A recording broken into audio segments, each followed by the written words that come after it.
Muito bem-vindos ao Sola Escritura. Hoje vamos conhecer um dos reformadores mais corajosos da história, John Knox, o grande líder da reforma na Escócia. Ele enfrentou reis, rainhas e perseguições, sempre com uma convicção firme de que a salvação é um dom gratuito de Deus e não se conquista com obras ou méritos humanos. No centro da sua fé estava a doutrina da graça divina, em latim, sola gratia, que afirma que só somos salvos porque Deus nos amou primeiro. Neste episódio, vamos conhecer a vida de John Knox e compreender como esta verdade transformou a sua pregação, influenciou a Escócia e continua a tocar vidas até hoje.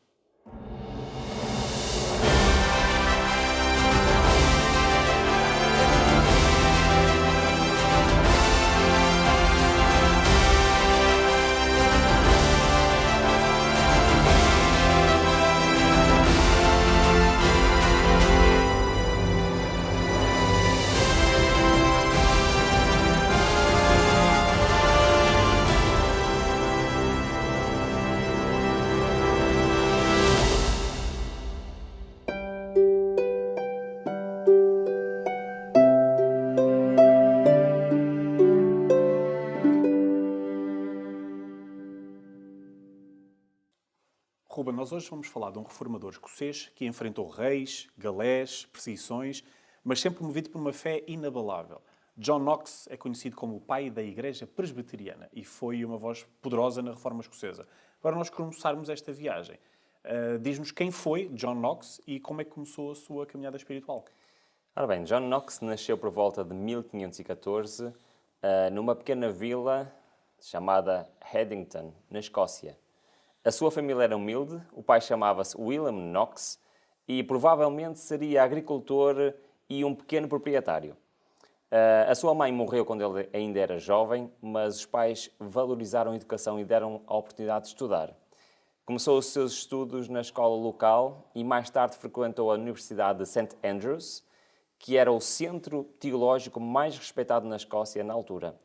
Foi lá que estudou com John Major, um dos grandes pensadores do seu tempo, que o influenciou a questionar o poder absoluto do Papa e dar valor às Escrituras, à Bíblia. O contexto em que cresceu também marcou profundamente a sua visão do mundo.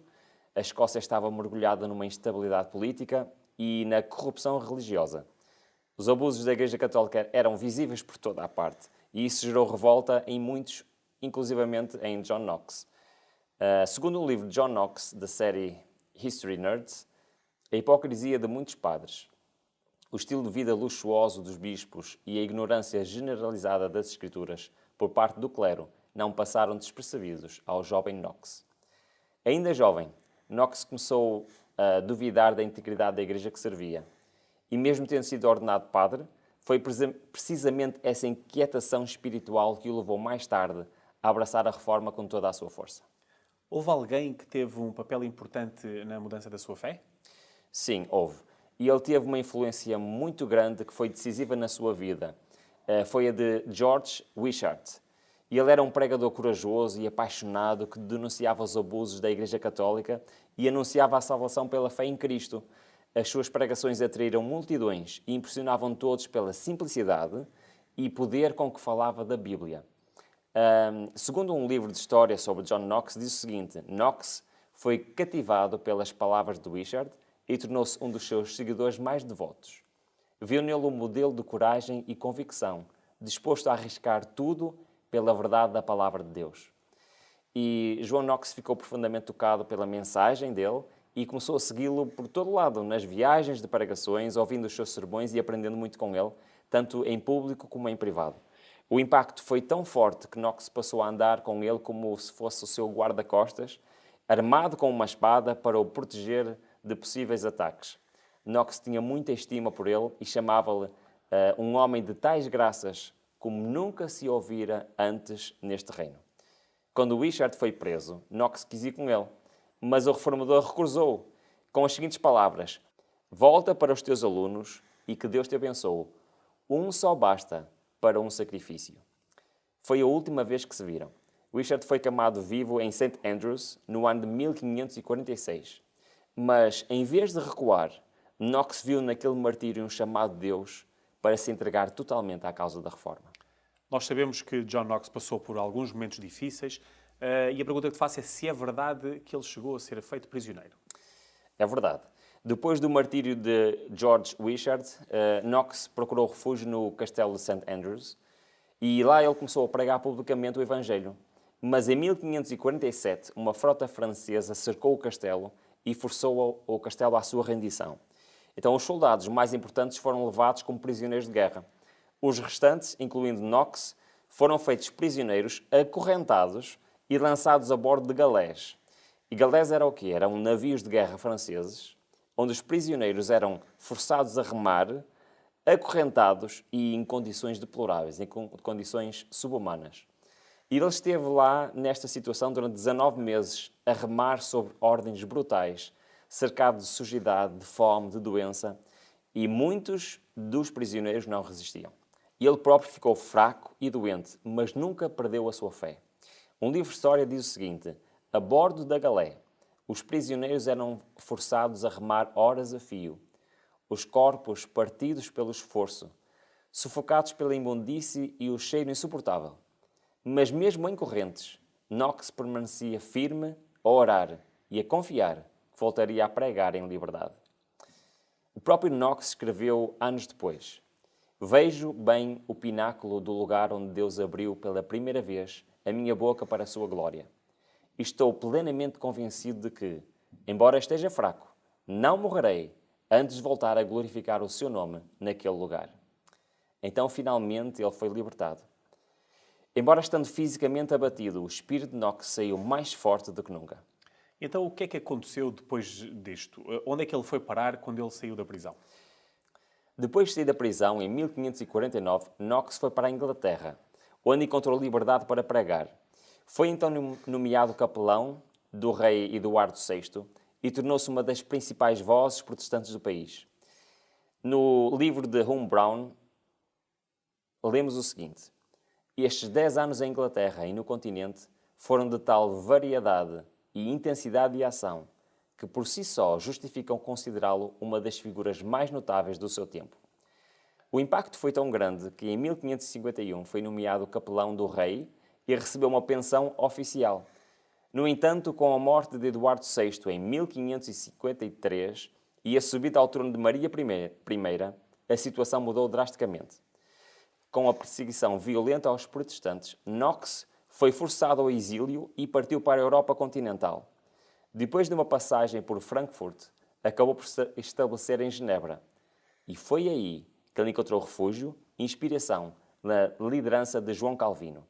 Como ele próprio escreveu anos depois, Genebra é a mais perfeita escola de Cristo que alguma vez existiu na Terra, desde os dias dos apóstolos. E esse tempo fora da sua terra não foi um recuo, mas sim um período de preparação. Knox voltaria mais tarde com uma visão clara para transformar a sua nação. Quando ele então regressa à Escócia, como é que John Knox foi recebido e se ele conseguiu realmente fazer mudanças no seu país? O regresso de John Knox à Escócia foi um ponto de viragem na história desse país. Ele voltou em 1559, num momento de grande tensão. A regente Maria de Guise, mãe de Maria Stuart, tentava manter o controle católico, mas o movimento protestante estava a florescer, estava a crescer com muita força. E Knox começou a pregar novamente lá em St. Andrews, com uma ousadia que surpreendia até os seus aliados. Num livro de história sobre John Knox, lemos o seguinte: a capital, Edimburgo, tornou-se um campo de batalha espiritual. Knox pregava em St. Giles e a sua voz movia tanto os nobres como o povo. Era visto como um profeta do renascimento espiritual da Escócia. Então, em 1560, com o apoio militar de Inglaterra e após a morte de Maria de Guise, o Parlamento escocês tomou uma decisão histórica. Aboliu o catolicismo como religião oficial e declarou a Escócia uma nação protestante.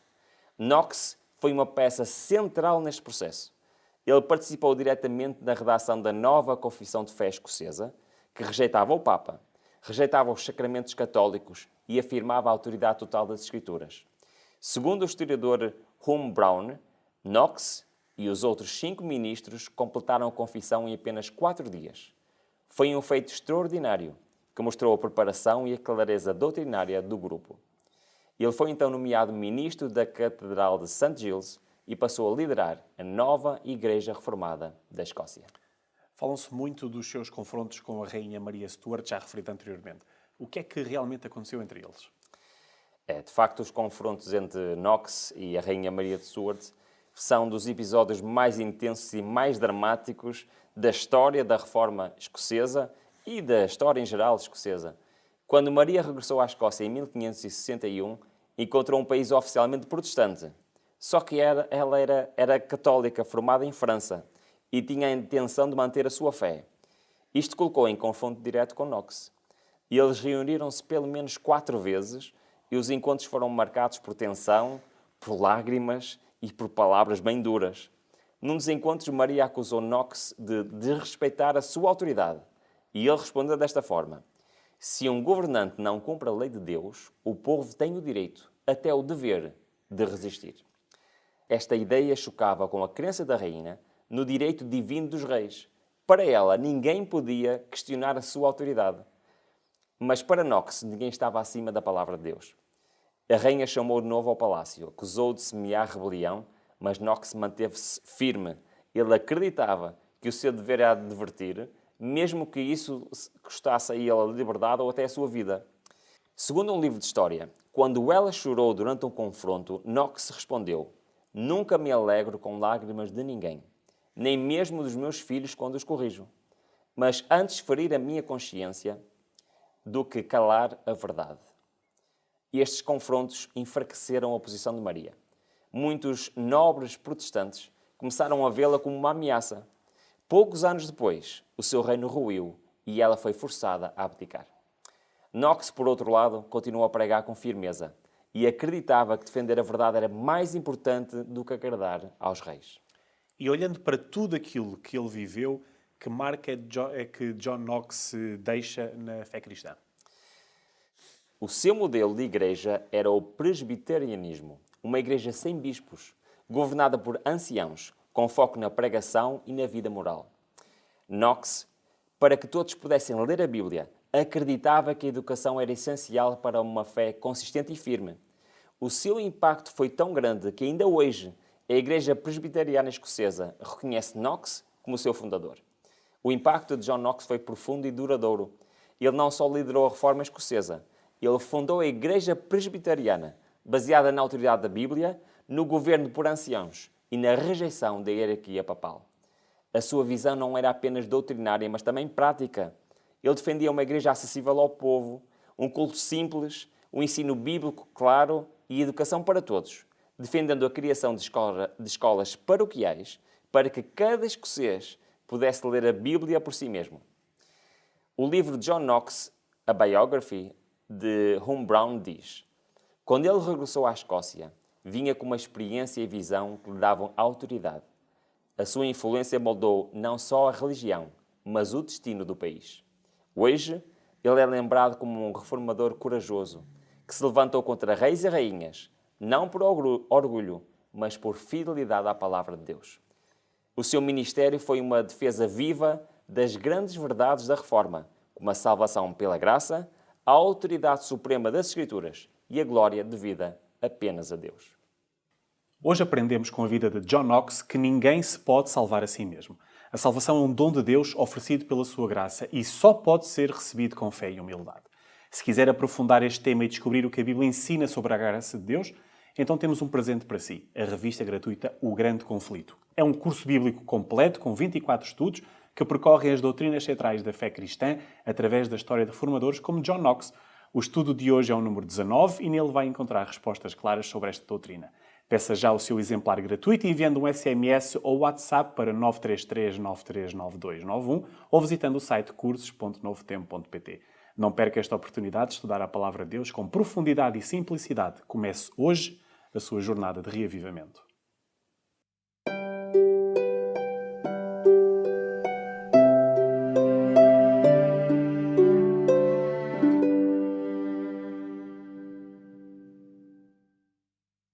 A doutrina da graça em latim sola gratia, é uma das colunas da fé cristã. O apóstolo Paulo escreveu em Efésios: pela graça sois salvos mediante a fé. E isto não vem de vós, é dom gratuito de Deus, não vem das obras, para que ninguém se glorie. Desde cedo, os cristãos reconheceram que a salvação não era merecida, mas oferecida livremente por Deus. No entanto, ao longo da Idade Média, essa verdade foi sendo abafada. A Igreja ensinava que a salvação dependia de méritos, penitências, indulgências e obras acumuladas, quase como se fosse algo a ser comprado ou conquistado. Foi com a Reforma Protestante que esta doutrina voltou ao centro da fé. Martinho Lutero proclamou que somos justificados pela fé, somente pela graça. João Calvino reforçou essa ideia destacando a soberania de Deus na eleição e salvação.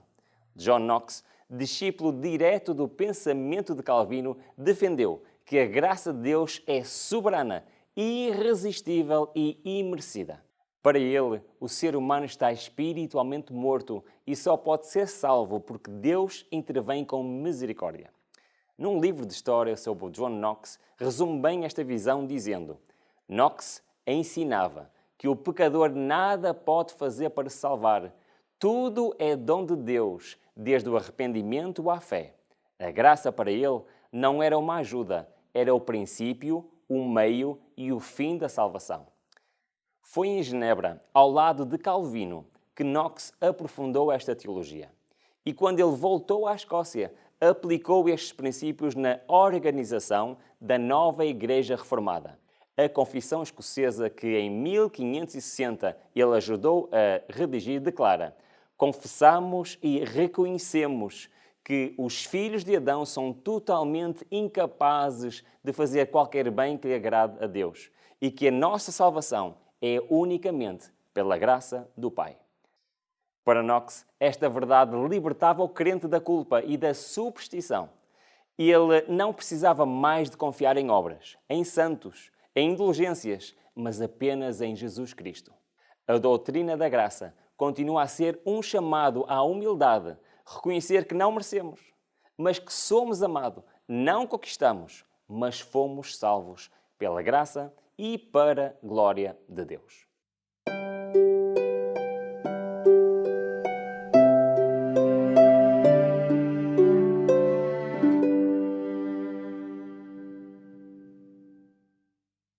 Ruben, o que é a graça de Deus? Olha, se nós formos à Palavra de Deus e vemos, por exemplo, o que o Paulo disse na Carta dos Efésios, no capítulo 2, versículo 8 e 9, lemos o seguinte: porque pela graça sois salvos, por meio da fé, e isto não vem de vós, é um dom de Deus. Não vem das obras, para que ninguém se glorie. Também em João, capítulo 1, versículo 16 e 17, nós lemos: e todos nós recebemos também da sua plenitude e graça por graça, porque a lei foi dada por Moisés. A graça e a verdade vieram por Jesus Cristo. Isto significa, e por este texto nós vemos que a graça é um favor que nós não merecemos, mas que recebemos da parte de Deus.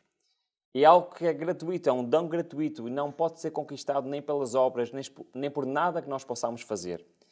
E ele é concedido por intermédio de Cristo e deve ser recebido pela fé. Já sabemos o que é a graça, então por que motivo é que a humanidade precisa dessa graça? Em Romanos, capítulo 3, versículo 23, Paulo também nos diz: porque todos pecaram e destituídos estão da glória de Deus.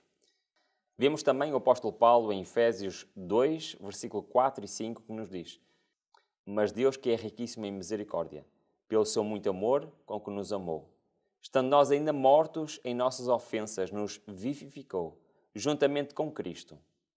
É muito interessante aquilo que este texto nos diz. Paulo diz-nos claramente, a palavra de Deus diz-nos claramente, que todos, cada um de nós, pecarmos, somos pecadores e por causa disso estamos separados de Deus.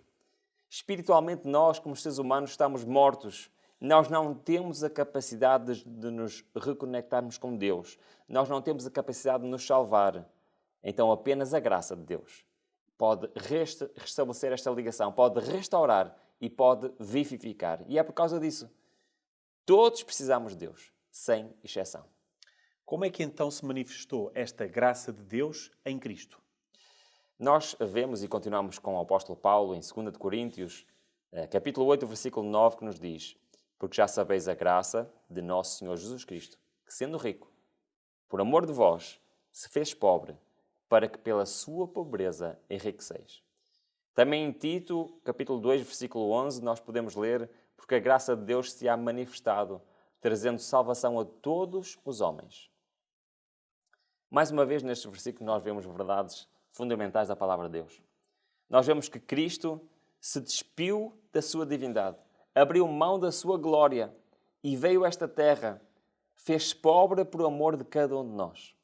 A sua vida e a sua morte revelam claramente a plenitude da graça divina, aquilo que o próprio Deus quer fazer por cada um de nós. Então a salvação é-nos oferecida a todos os que a quiserem receber. Porque a salvação está disponível para todo o ser humano, mas nem todo o ser humano vai ser salvo. Porque aquele sacrifício que Cristo fez na cruz, a salvação que Ele nos quer oferecer, tem que ser recebida por nós. Só assim é que ela pode ser efetiva na nossa vida. Então já vimos que a graça não só é importante, é determinante. E a pergunta que segue é: ela anula a lei? Exatamente, Tiago. Será que a graça de Deus anula a lei? O apóstolo Paulo é claro sobre este assunto. E eu próprio não entendo porque é que no mundo cristão existe tanta polémica, tantas dúvidas em relação a isto. Será que a lei está válida, não está válida? Será que a graça vem anular a lei? Então o apóstolo Paulo diz-nos, por exemplo, em Romanos 3:31, anulamos, pois, a lei pela fé? De maneira nenhuma, antes estabelecemos a lei. Também em Romanos 6:14, no versículo 14 e 15, nos diz: porque o pecado não terá domínio sobre vós, pois não estáis debaixo da lei, mas debaixo da graça. Pois quê? Pecaremos porque não estamos debaixo da lei, mas debaixo da graça? De maneira nenhuma. O apóstolo Paulo é tão claro, é tão transparente. E ele diz que a graça é pela graça que somos salvos, claro. E ele ensina que a lei não nos pode salvar, mas a graça não anula a lei de Deus. Pelo contrário, a graça confirma, dá-nos força para obedecer. Então, a obediência não é algo que já não é preciso, porque a lei foi anulada. A obediência é algo que é o fruto de uma vida transformada pela graça.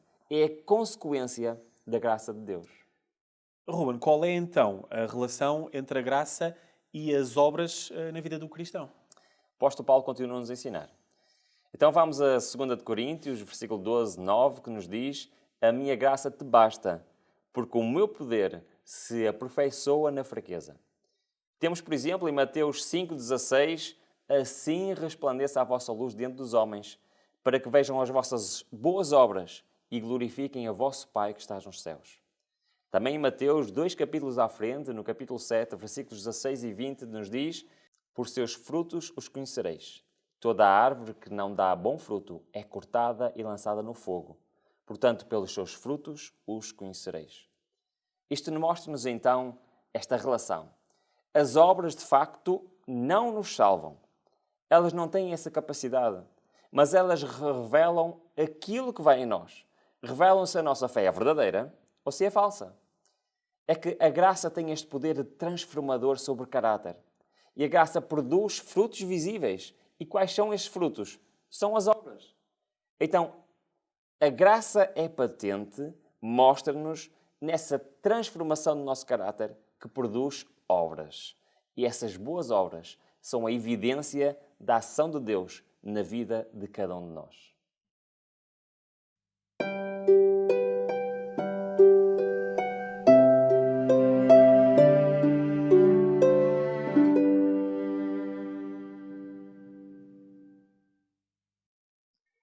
A graça de Deus é o maior presente que podemos receber. Não a merecemos, não a conquistamos e apenas aceitamos com fé e gratidão. Tal como John Knox, somos chamados a confiar não nas nossas obras, mas na justiça de Cristo. Se hoje ouviu a voz de Deus, não endureça o seu coração. Aceite a graça, confesse o seu pecado, entregue-se a Jesus. É pela graça que somos salvos. É pela graça que somos transformados. Chegámos ao fim deste episódio do Sola Scriptura. Se gostou do programa, não deixe de pedir a sua revista gratuita O Grande Conflito, que aprofunda estas e outras verdades da Bíblia. Envie uma mensagem para o número 933939291, por SMS ou por WhatsApp, ou visite o site cursos.novotempo.pt. Muito obrigado por nos acompanhar aqui na TV Novo Tempo, Portugal e no Sola Scriptura. Esperamos vê-lo já no próximo episódio, onde vamos continuar a descobrir as pessoas e as doutrinas que moldaram a fé cristã. Até lá, fique com Deus e que a sua glória esteja sempre presente na sua vida.